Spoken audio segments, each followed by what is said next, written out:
Okay, this is the interior after vacuuming it out and blowing it out with the compressor with the nozzle tip. I did do some spot treatment with some simple green in some areas that were stained. So also what I'm doing is I'm heating up a steamer. I'm going to give that a try, see how that works for cleaning up some of these areas, kind of refreshing the seats, and we'll see how that works out. I'll give an update here in a minute. So I did the driver's seat with the steamer. I don't really notice that much of a difference. Looks a little cleaner, but it's not a big difference. I think the biggest improvement was it broke up this salt deposits really nicely. So that was helpful at least. I'm going to vacuum up the remnants of it. Okay, so I just finished shampooing the interior and pressure washing the exterior. And one of the things to watch for when you're pressure washing is a lot of people don't clean in here. You get a lot of debris that fills up their pine needles and leaves and detritus of all kinds. And it's important to spray that out, get it out of there. It also will kind of collect down in the channel here. So, and then these channels here will collect dirt underneath the rubber molding here. So if it's really bad, I'll pull the molding.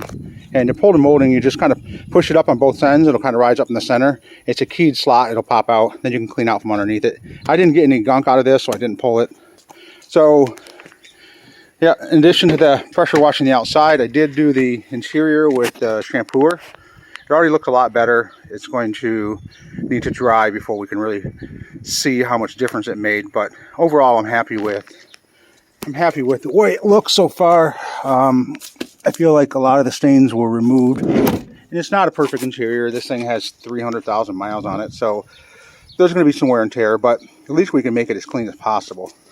So moving on to the engine bay. All I did for the engine bay is I spot treated certain areas of the engine bay with simple green. Then I pressure washed it, and then I blew it dry with my air compressor.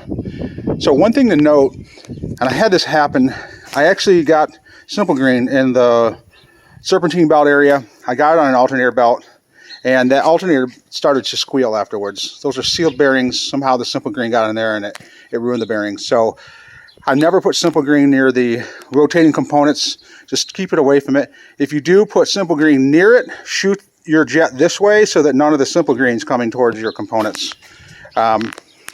So I also mentioned that I blow dry it with my air compressor.